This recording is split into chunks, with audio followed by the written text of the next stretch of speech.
दोस्तों वेलकम एक नई कहानी के साथ। किसी गांव में एक किसान रहता था। उसके 2 बच्चे और उसकी बीवी भी उसके साथ रहती। वो दिन भर खेतों में काम करता, शाम को घर अपने बीवी बच्चों के साथ बड़ा खुश रहता। यूं हंसी खुशी उसकी जिंदगी के दिन गुजर रहे थे। एक दिन सुबह सुबह वो खेतों में जा रहा था कि रास्ते में उसे एक शीशा मिला। उस शीशे को पकड़कर बहुत हैरान हुआ कि इस वीराने में इतना नया शीशा कहाँ से आया है।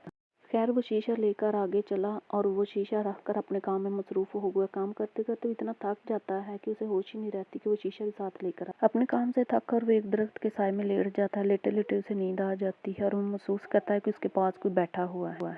किसान डर जाता है और उठ के बैठ कर इधर उधर देखने लगता है, लेकिन उसके पास कुछ भी नहीं होता। वो अपने काम में मसरूफ हो जाता है। जब शाम को जाने लगता है तो उसे अचानक याद आता है कि वो तो एक शीशा लेकर आया था। किसान ले जाकर वो शीशा अपनी बीवी को दिखाता है और साथ होने वाला सारा वाकया भी अपने लफ्जों में उसे बयान कर देते। बीवी शीशे को देखकर बहुत खुश होती है और उसे दीवार पर लटका देती है। आधी रात को जब सारे सो जाते हैं तो अचानक उन्हें किसी के रोने की आवाज़ आती है। वो डर कर उठ जाते हैं और इधर उधर देखते हैं कि रोने की आवाज़ कहाँ से आ रही है। उन्हें महसूस होता है कि शायद गांव में कोई फौत हो गया, इस वजह से रोने की आवाज़ें आ रही हैं। वो फिर अपने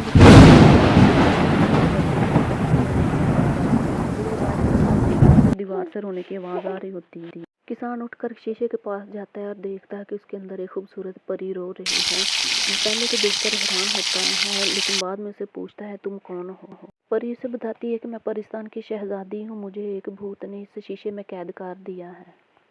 किसान बोला तुम इस शीशे से आज़ाद कैसे हो सकती हो, मैं तुम्हारी मदद कर सकता हूँ। हाँ मैं इस शीशे से आज़ाद हो सकती हूँ, अगर मुझे कोई दरिया के किनारे छोड़ आए, वहाँ मेरे साथ की परियां आएंगे और वो मुझे आज़ाद करवा सकती हैं। किसान कुछ देर सोचता है और पूछता है कि वो दरिया कहाँ है, मैं तुम्हें वहाँ छोड़ कर आ सकता हूँ। परी ने बताया पहाड़ के उस पार एक बहुत बड़ा दरिया है जहाँ मेरे साथ परियां नहाने आती हैं और वो मुझे ले जाएंगे और मुझे आज़ाद कर देंगे। किसान पहले तो उस पहाड़ के पार जाने से घबराया, लेकिन हिम्मत करके वो शीशे को पकड़कर चल। किसान को रास्ते में बहुत सी मुश्किलात का सामना करना पड़ा, लेकिन उसने हिम्मत न हारी। वो चलते चलते दरिया के किनारे जा पहुंचा। किसान ने शीशे को उस दरिया के किनारे रखा और अपने घर का रुख करने लगा। किसान दिन रात मेहनत करता और बहुत खुश रहता। एक दिन खेतों में वो काम कर रहा था कि उसे वही परी मिलने आई।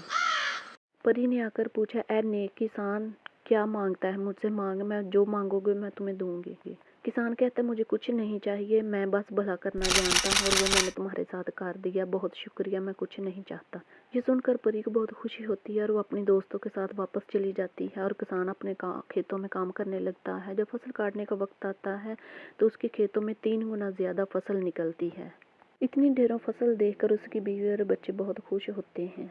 किसान अपनी बीवी से कहने लगा, मुझे लगता है मैंने परी के साथ नेकी की है, इसी वजह से मेरी फसल में बहुत ज़्यादा बरकत हो गई है। तो दोस्तों हमें इस कहानी से सबक ये मिलता है कि नेकी कभी भी रायगा नहीं जाती, नेकी का सिला कभी ना कभी ज़रूर मिलता है। चैनल को ज़रूर सब्सक्राइब करें इस तरह के मज़ीद वीडियोज़ देखने।